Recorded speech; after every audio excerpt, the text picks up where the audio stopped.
Les decía entonces que tenemos distintas técnicas presupuestarias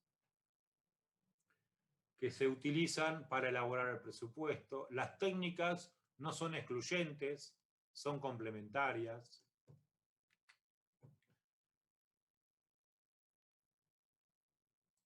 La forma tradicional de armar el presupuesto es la que nosotros, justamente por ser tradicional, es la que primero tenemos a la vista.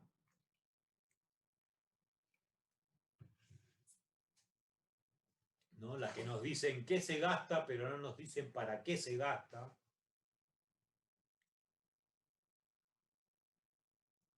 No es una herramienta de gestión, porque no tiene objetivos ni resultados.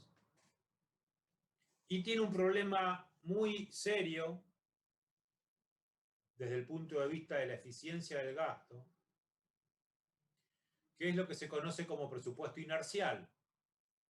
¿Por qué? Porque básicamente lo que se hace es, se ajusta en el margen el presupuesto del año anterior para el nuevo presupuesto, ¿no? En la clase pasada habíamos hablado de las proyecciones macroeconómicas y cómo a partir de las proyecciones macroeconómicas se puede determinar el resultado financiero previsto. En base a ese resultado financiero previsto, se obtiene cuánto va a ser la autorización máxima a gastar. Que esa autorización máxima a gastar siempre es un incremento marginal respecto del presupuesto anterior. Por eso se llama presupuesto inercial. La segunda técnica presupuestaria es la técnica que se utiliza en Argentina hoy, es la que se conoce con el nombre de presupuesto por programas.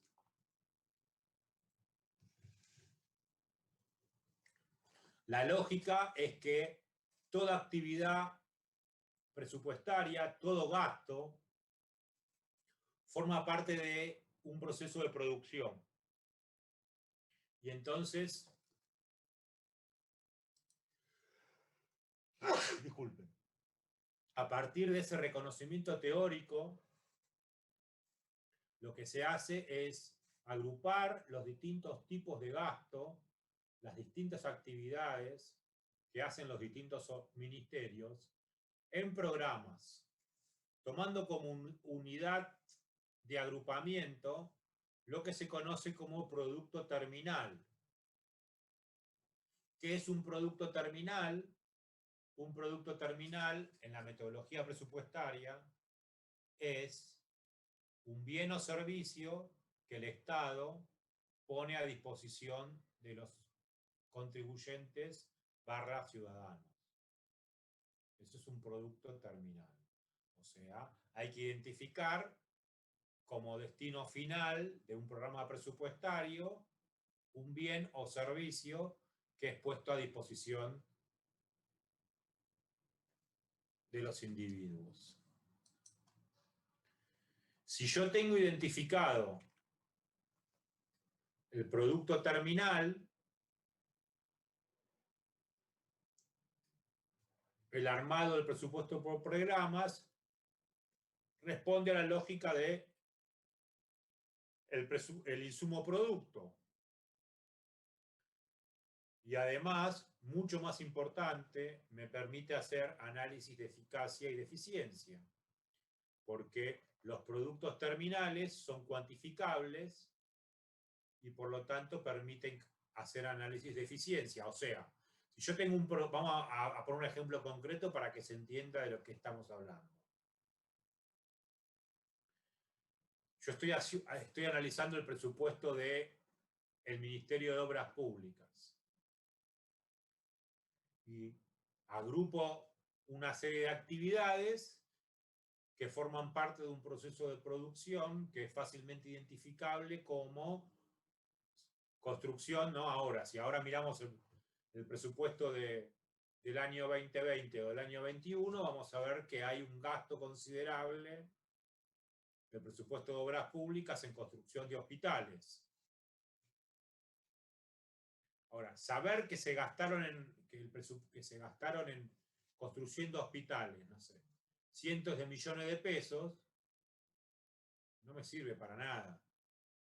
Para poder hacer un análisis de eficacia o de eficiencia, yo necesito saber cuántas unidades físicas se produjeron con ese programa presupuestario. O sea, si tengo un programa presupuestario de construcción de hospitales, la meta física es la cantidad de hospitales construidos,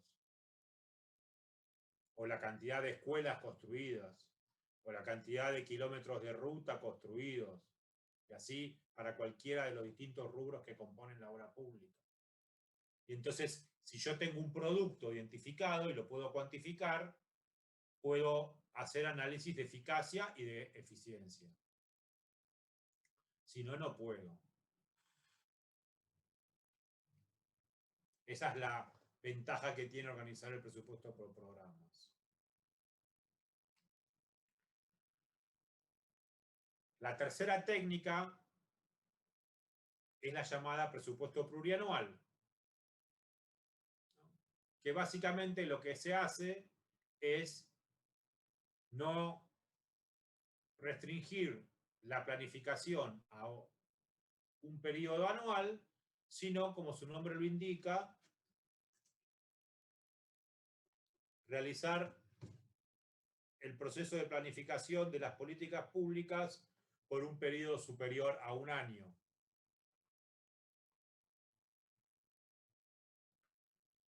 Hay dos formas de hacer el presupuesto plurianual.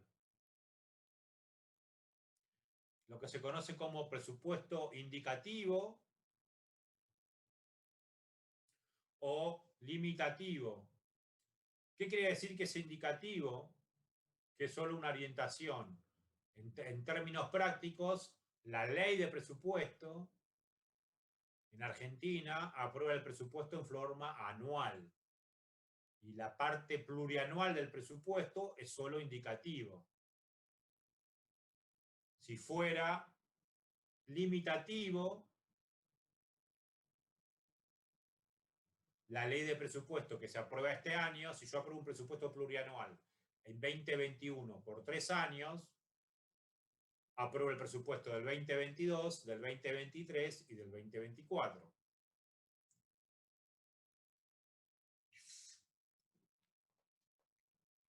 Fíjense, esto estaba hecho, esta diapositiva la hice en el 2015, evidentemente, o en el 2016.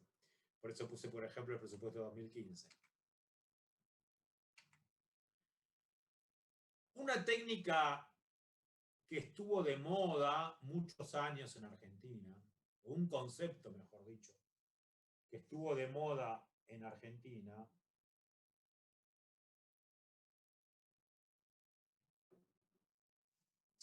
es lo que se conoce como presupuesto base cero. La lógica del presupuesto base cero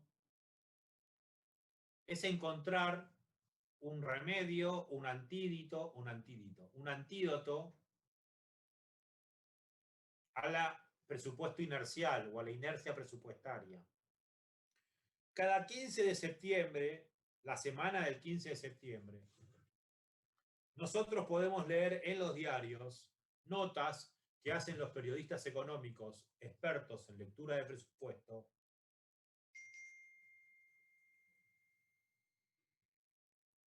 que nos presentan algunas notas de color mostrándonos gastos que aparecen en el presupuesto y que para cualquier persona normal les resultan inexplicables.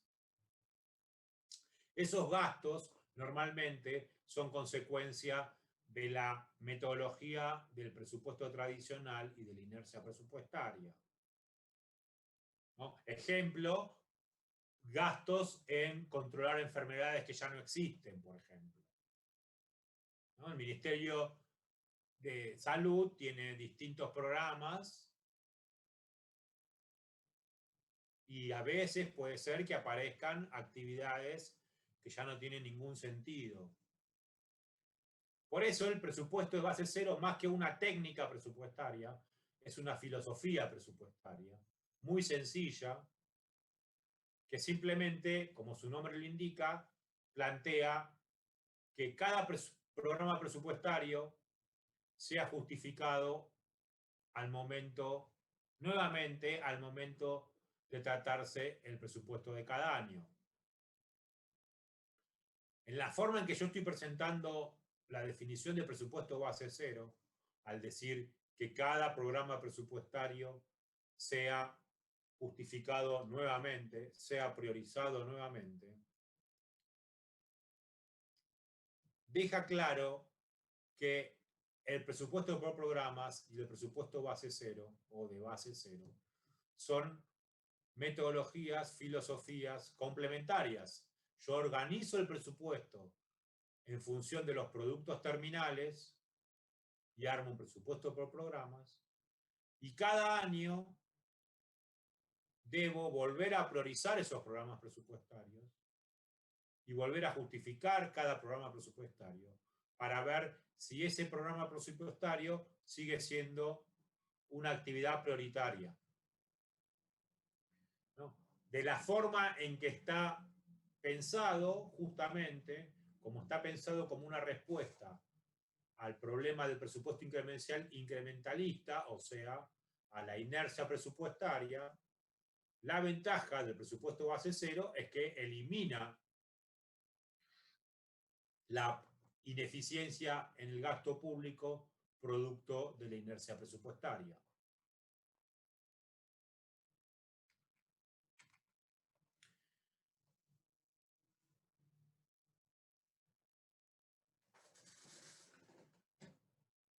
La anteúltima técnica presupuestaria que tenemos que tratar es lo que se conoce con el nombre de presupuesto por resultados o presupuesto orientado a resultados. El presupuesto orientado a resultados o presupuesto por resultados es como una evolución, una continuidad de la lógica del presupuesto por programas. ¿No? La lógica del presupuesto por programas es que yo organizo el presupuesto en función de productos terminales. ¿No? Construyo escuelas, escuelas construidas.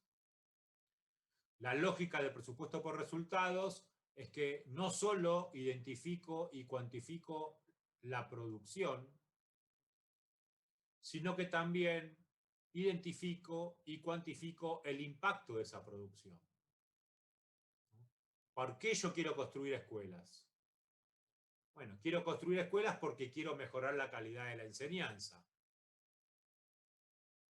Ok, entonces lo que yo tengo que hacer es plantear una meta, no solo de producción, de cantidad de escuelas, sino que tengo que plantear una meta en términos del impacto que va a tener esa cantidad de escuelas construidas sobre la calidad de educación. Para hacer eso necesito identificar indicadores de resultado o indicadores de impacto. De esa forma ¿cuál es la ventaja que tiene el presupuesto por resultados? Que justamente permiten hacer un análisis más correcto de eficiencia, de eficacia del gasto, porque tengo una forma de pensar si efectivamente lo que hice sirvió. ¿No? Hay una anécdota que ustedes la deben haber escuchado alguna vez. En algún gobierno anterior de la provincia de Buenos Aires, el gobernador llevó a cabo un proceso de construcción de escuelas muy ambicioso. Construyó muchas escuelas. Si uno miraba ese presupuesto por programas, iba a tener un indicador de cantidad de escuelas construidas. La anécdota, que deben haber escuchado alguna vez, es que muchas de esas escuelas no tenían luz.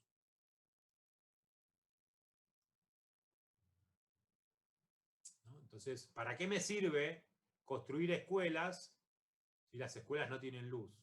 O ahora, ¿no? El equivalente ahora es construyo escuelas o reparto computadoras y las escuelas no tienen internet. ¿Qué mejora tengo en términos educativos si yo implemento un proceso, un programa de provisión gratuita de computadoras a los alumnos, para que cada alumno tenga en su escuela una computadora y en la escuela no hay internet? Yo puedo cumplir la rajatabla del presupuesto por programas, puedo ser muy eficiente, comprar las computadoras al precio más bajo, distribuirlas al precio más bajo, alcanzar la meta de computadora distribuida o alumno con computadora entregada, y sin embargo, mi política de mejora en la educación puede ser un fracaso.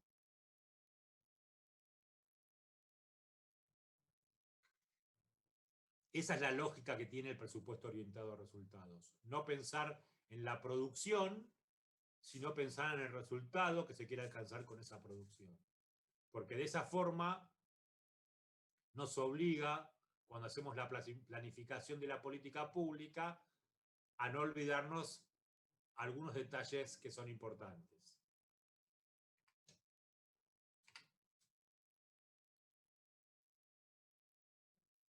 La última técnica de presupuesto que tenemos que mencionar es lo que se conoce como presupuesto participativo. A diferencia de todo lo que vimos hasta ahora, el presupuesto participativo es una instancia de democracia directa. En todas las técnicas anteriores, el ciudadano no participa. El ciudadano votó a las autoridades políticas, votó a sus legisladores, y toda la responsabilidad y toda la elaboración del presupuesto, la ejecución del presupuesto y el control del presupuesto queda en manos de los representantes de la gente. El presupuesto participativo es una metodología que intenta introducir una instancia de participación directa. Básicamente, ¿en qué consiste? Como su nombre lo indica, preguntarle a la gente en qué quiere que se gaste los impuestos que ella paga. ¿No? Las instancias de presupuesto participativo más difundidas son las instancias de presupuesto participativo a nivel municipal. Durante algún tiempo yo trabajaba en La Plata, tenía que ir todos los días a La Plata, ahora no sé porque hace mucho que no voy, eso fue en el 2008, 2009, cuando uno bajaba de la autopista de La Plata, en la rotonda, donde termina la autopista, había un cartel gigante que decía: esta parada de colectivos se construyó en el marco del programa de presupuesto participativo de la Municipalidad de La Plata, de la ciudad de La Plata. O sea, la Municipalidad de La Plata aplicaba en su proceso de formulación presupuestaria la técnica de presupuesto participativo. ¿De qué forma? De forma de darle una instancia de participación a los ciudadanos para que priorizaran las obras públicas pequeñas. ¿Qué hacemos? Construimos una plaza, limpiamos una calle, construimos paradas de colectivos. Esas son las instancias de gasto que se someten a una instancia participativa. No hay experiencias, a pesar de que es una recomendación de la Escuela de Elección Pública, no hay experiencias de presupuesto participativo para definir las grandes líneas de presupuesto, ¿no? Justamente porque, como dice la Constitución en Argentina, tenemos un régimen de gobierno representativo. Entonces son los legisladores y el Poder Ejecutivo los que toman esas decisiones.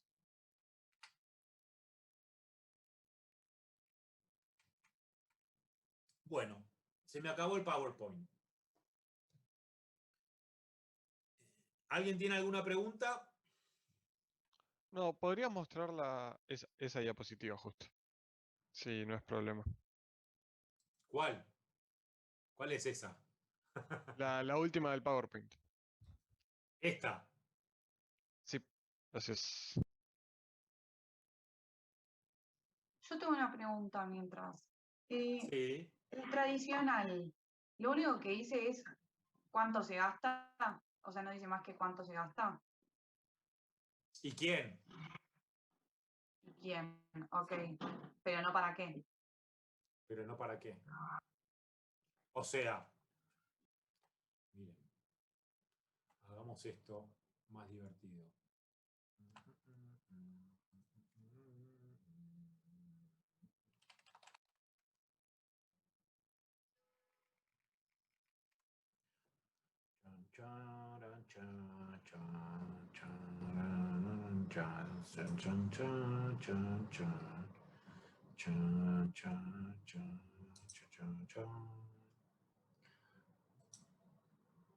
Esta es la página que les mostré recién.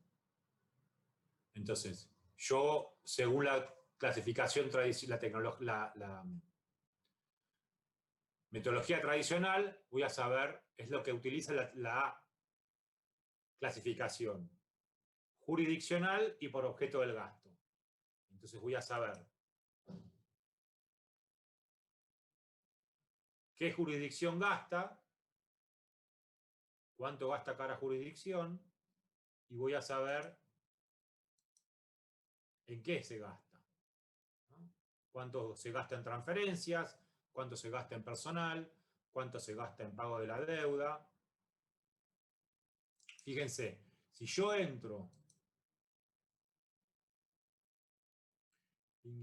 acá a la Subsecretaría de Presupuesto, dentro de la Subsecretaría de Presupuesto, a la Oficina Nacional de Presupuesto, que es, como su nombre lo indica, no era la 23.156, sino que era la 24. Acá tienen el número exacto de la Ley de Administración Financiera.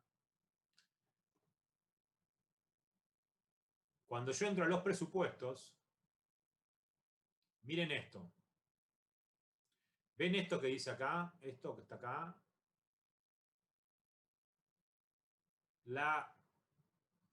El presupuesto se presenta combinando distintas clasificaciones, ¿no? Tengo una planilla que me combina el presupuesto por finalidad y función y el carácter económico. O sea, en qué se gasta y en para qué se gasta. Otra que me combina el carácter institucional y la finalidad y función.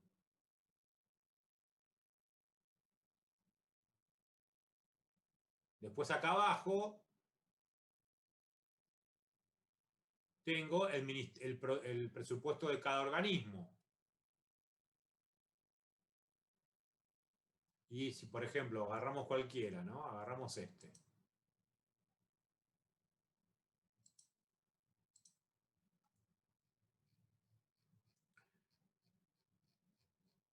Cuando yo abro el presupuesto, lo primero que tengo es la política presupuestaria. Acá están definidos los objetivos del ministerio para este año. Y después de todo este verso, tengo, ¿ven? Fíjense, tengo el gasto por finalidad y función, el gasto por objeto del gasto, valga la redundancia,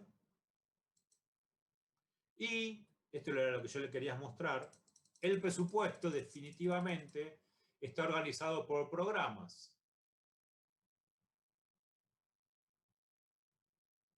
Entonces yo voy a tener cada uno de los programas presupuestarios que tiene este Ministerio de Desarrollo Productivo y cuánta plata gasta.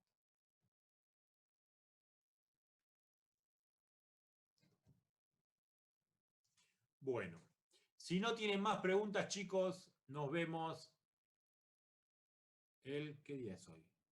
El lunes, ¿no? Sí. El lunes, recuerden, el lunes es clase de repaso. Yo prendo la cámara y los escucho. Perfecto, hasta Ok. el lunes. Chao. Lunes.